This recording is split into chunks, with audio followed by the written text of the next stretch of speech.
Welcome to the Stoppage Time edition of the Pitch to Pro podcast. This is a highlight reel of some of the best moments from the show so far, and every other week we will be bringing you a special 5 to 7 minute segment featuring the best stories, tales, and moments of the podcast.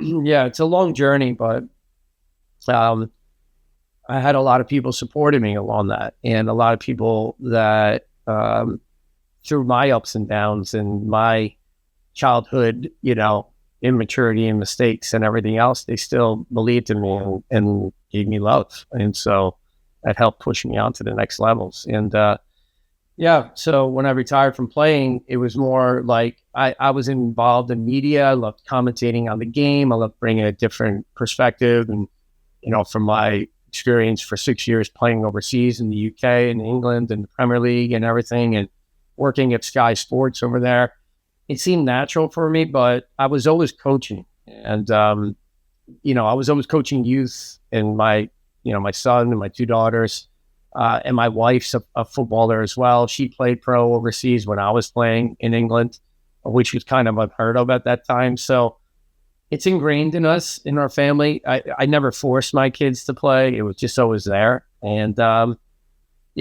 the number one thing for us is like, do they have good character? Are they humble? And are they, nice people as they grow up? And then the sport and everything else is bonuses, And so my son Ian's playing. He's a pro. He's going into his 9th year. He'll be with San Jose Earthquakes this year. My daughter Lauren, she went to Clemson University under Eddie Radwanski, great coach.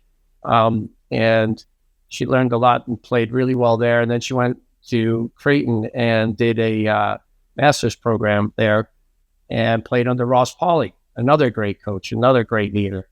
And she went over to Denmark and played pro and enjoyed that. And now she's back here working for U.S. Club Soccer down in Charleston. We just moved her down there last weekend.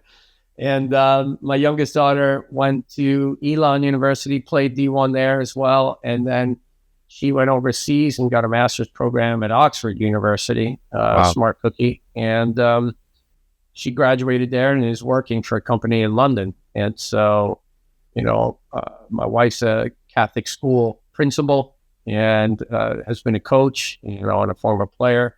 She's a great leader, a great mentor for kids. And that's kind of a nutshell where we are. I love that, man. And sorry, man, I rambled the whole first section. No, sorry about that. Never apologize, John. I mean, those are the great episodes, right? When you get to really know people. And I love this medium for that. But, you talked a lot about, you and your family and your town and the engagement within the game, and how, it's good to hear around the help that and to use your word, the love that you had surrounding you on your journey through it.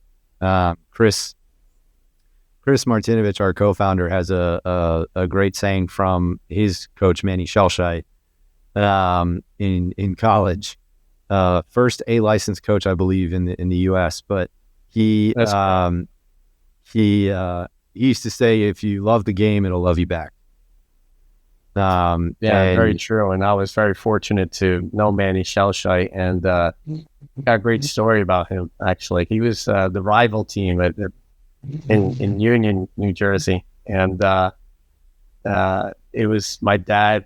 We were playing with my dad's team, and then my dad was probably looking at me from a perspective of like, how can I push John, and what, and he asked me to guest play for Manny, which was, the Union Lancers were like the rival to Kearney Thistle FC. And I was like, I'm not playing for them. And he was like, oh, yes, you are this weekend. And I was like, what? I went and played for Manny. And I don't know if you want to hear the story, but I learned a great lesson from Manny Schellscheidt. Let's hear it, man. I'm all about it.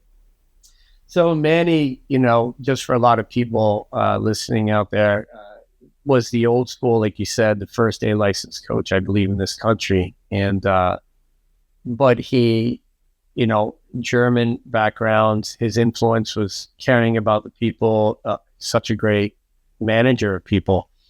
And he was kind of like, you were in awe of him almost. You were scared of him. You feared him because of the way his stature was, but we knew he was such a great manager. And my dad wanted to get me a new edge to myself, I guess. And so I went and guest played with Manny in a tournament on the weekend. It was just a 1-day thing because we had two games already. And then it was the third day I was going there.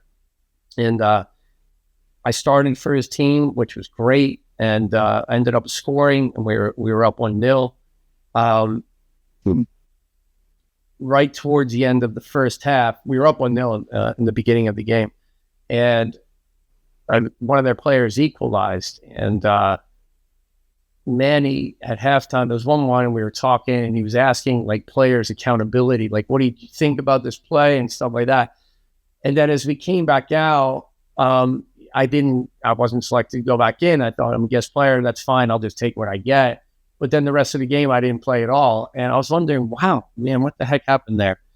And I think I was about 14 at the time. And I couldn't understand like why. I'm like, Dad, how come you didn't let me play? If I guess that's a question for Manny, not me. And I was like, oh, I'm not calling the coach, So there's no way. And it just kept troubling me because I was like, oh, I want to compete with this group. It was so good. And I said, okay, no matter what. And I waited and waited. But it was about 2 a.m. and I couldn't sleep. And I finally woke up and I went to the other room and I shook my dad. I go, Dad, I know why. And my dad knew why. It was because I let the guy run through and I didn't transition defend in the midfield. And that was my player. And he wanted to give me a chance to speak out and say that, but maybe I was too immature or young at that time. And I didn't. But I said, can I call Coach Schellscheidt in the morning? He's like, my dad's like, yes, you can. He goes, good for you. Go back to bed. So I did. And I called him and I said, we had a long talk. And when I said, I think I understand why I didn't get a chance to play second half. And I presented it to him and he goes, aha. So you've been thinking about the game. He goes, that's what I was trying to get you to do at halftime. And I'm like, sorry, I'm just so competitive. I couldn't think about it. But ever since then, he made me change the way I play in the midfield. And I became a more true number 8 box-to-box midfielder, not just attacking and creating. I was at that age, I started adding defensive to me, posture, grittiness, and, coming out of New Jersey, out of Kearney, I had to do that to survive. And so he pushed me to add that even more, made me focus on it. So he changed me as a player, without a doubt. Thank you for joining us for this Stoppage Time special of the Pitch to Pro podcast. If you've enjoyed the conversation, you can click watch the full episode here. Be sure to tune in next Thursday for a new episode of the Pitch to Pro podcast, the official podcast of Ozark United FC. Available on YouTube, Instagram, and everywhere you get your podcasts.